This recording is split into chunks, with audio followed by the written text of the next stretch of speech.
Welcome to Summer Camp 2004. This is Alexandria Archaeology's 10th year at the site.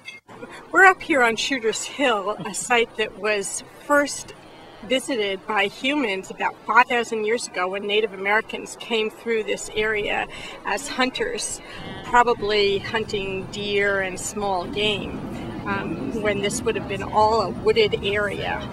I'm Fran Bromberg. I am the Preservation Archaeologist and one of the site directors.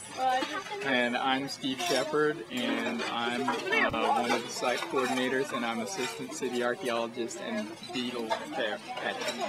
And I have working for the city for 13 years, and Steve's been here even longer than that. This is my 25th year. Hi, I'm Terry Edwards-Stewart, and I am a part-time person here at Alexandria Archaeology, and I help out with incredibly cool things like summer camp. Design on the back, too. And a hymn.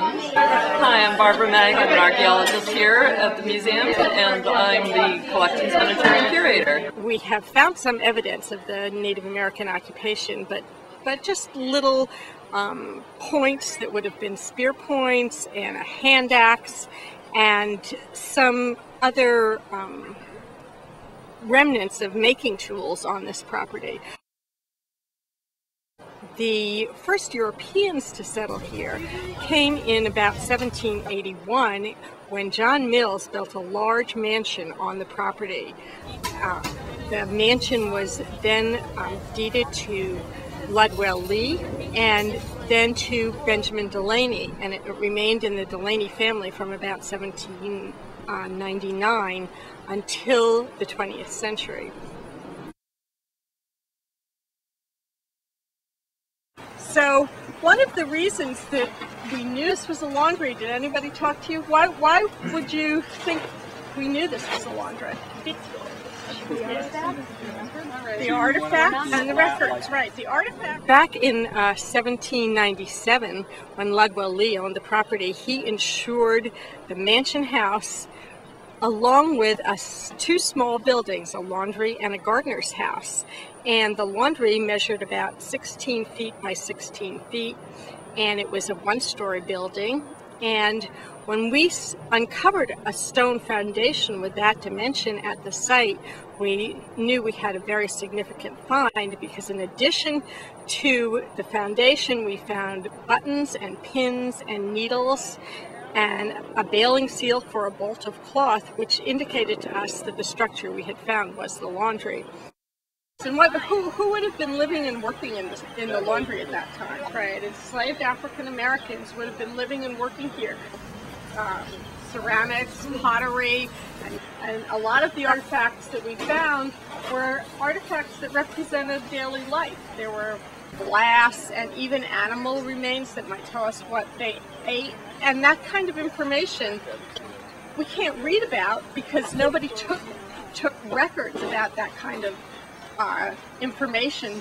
In 1842, the frame house that the Delaney's owned, that John Mills had built, burnt down. After that, in the 1850s, we don't know the precise date, another house, a brick house with a tower and a wing sticking out of the back part of it, was built. The house existed into 1905 when another newspaper article records that it was burnt down completely. Right after Virginia ratified the secession from the Union on May 21st, 1861, federal troops came in and occupied the city of Alexandria.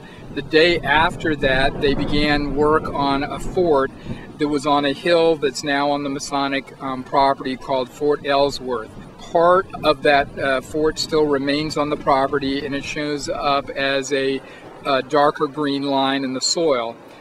There were barracks for officers, barracks for enlisted men, and a mess house. And they also used the brick Delaney structure during that time to house troops, possibly as a hospital, and maybe the tower as a signal station. But the archaeological evidence that we have for the 1850s house is what we've actually called the rubble-filled trench, which was the footing trench for the 1850s house, which cuts into the western wall of the earlier laundry structure that was there. And what we now see in the ground is a sand-filled trench. When we removed the rubble, there was no brick footing left in the trench. Apparently, in 1905, when the house was demolished, they also removed all the brick in the footing to use for some use at that time, and so the brick demolition rubble fell back inside. After we excavated that out, then we filled it back in with sand, so now you see sand lines, and those are the trenches that you see on the ground.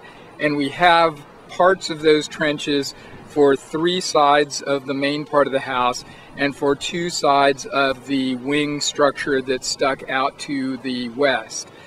Also within that wing structure, we came upon a large filled feature which has a lot of artifacts in it and fill, and it appears to be, our interpretation right now is that it was some kind of root cellar that apparently was under part of that wing structure.